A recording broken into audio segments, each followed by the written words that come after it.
The blueprint for HAARP, High Frequency Active Auroral Research Program. What does HAARP do?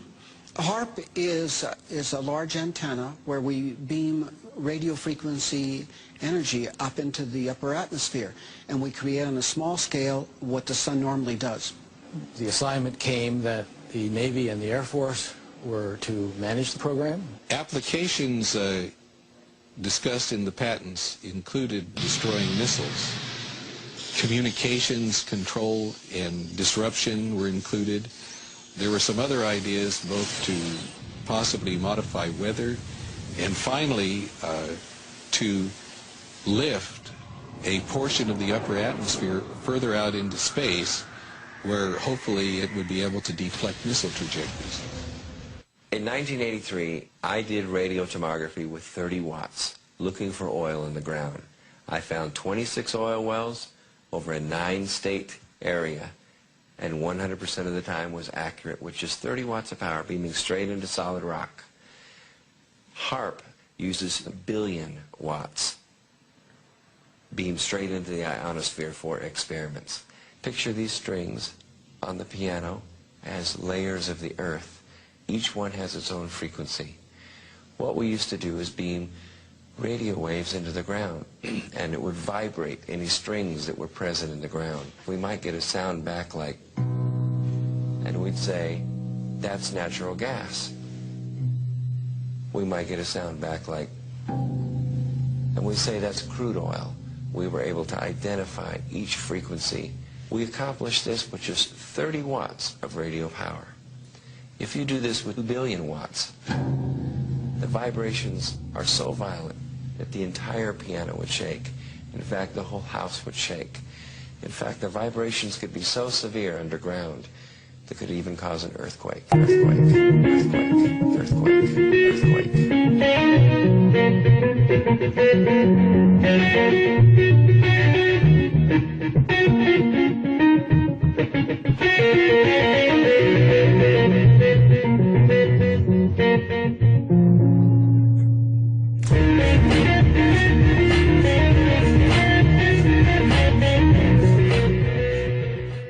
HAARP can create some of the effects that the sun creates that are similar to the aurora borealis.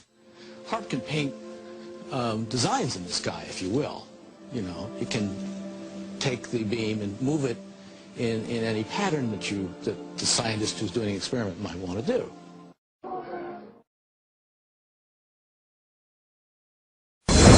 The Morrises are experts in non-lethal weapons technology. They are consultants to the Defense Department, CIA, NSA, and world-renowned think tanks. The technology necessary to project three-dimensional images to a point in space requires no new breakthroughs in science. We have the technology now? Overall, the non-lethal weapons development program is aimed at giving our military options between talking and shooting. Specific system development, we really can't talk about. But the Morrises did talk in general about secret military experiments with lifelike 3D projections in the sky called holograms. Holograms on a battlefield would be to divert the attention of the enemy, to deliver propaganda or something very frightening to make the enemy run away if you think that he will believe that what you are sending is really an angel, a devil, a UFO. And where could this type of weaponry be tested? Perhaps not coincidentally, along the US-Mexico border at the Army's electronic proving ground in Fort Huachuca, Arizona. Keep in mind that test facilities like Fort Huachuca in Arizona are electrical optical test beds, and part of what they're testing are the effects of these electro-optical devices on a target population. And the target population may be us. America has to test American equipment in America.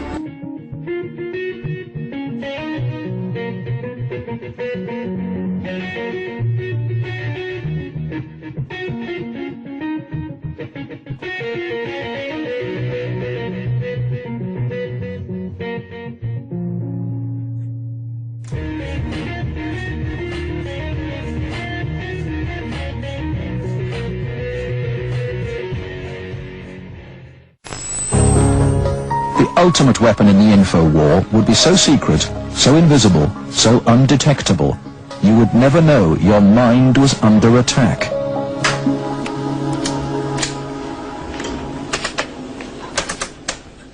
At Laurentian University in Ontario, Canada, a young student is about to undergo one of the strangest experiences of her life. They're hooking Denise's brain up to an electroencephalograph, or EEG machine. For 30 to 40 minutes, this will monitor her brainwaves, while these electric coils attached on either side of her head will immerse her brain in an electromagnetic field. Her brain actually completes the circuit between the two coils. The field pulsing through her brain is less powerful than one given off by a digital clock radio, but acutely controlled and focused at specific parts of the brain, it will open Denise's mind to outside suggestion by this man. Going to do a switch to see if it's right left hemisphere. Use your frontal temporal. Dr. Michael Persinger is a professor of psychology and neuroscience. He is designing ways to put the power of mind control to good use. Dr. Persinger's research focuses on brain trauma, and he uses carefully controlled doses of electromagnetic radiation to induce relaxation and alleviate pain.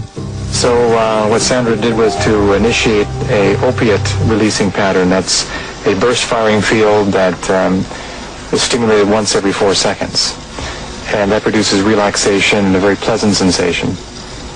Similarly, using the appropriate field, we can induce fear and apprehension, but clearly that would be unethical in that setting. Dr. Persinger's tests suggest that carefully programmed electromagnetic frequencies can tap into individual brains and influence people's emotions. The cognitive processes of the human brain are really quite simple. And if you understand how they work, you can make entire populations think and decide the manner in which you wish. Many experts are skeptical of such an Orwellian scenario, but Persinger thinks the implications are chillingly real. Suppose you generate a field that produces fear, fundamental fear, in large numbers of people. And then, over the television, more traditional way, as you say, the reason we're having this fear is because of this particular group. And now you start to move the population believing in a direction that you wish. To influence 250 million people, the equivalent of the entire population of the United States, may not be that difficult. According to Dr. Persinger, we already have the technology, satellites and television, and radio transmitters.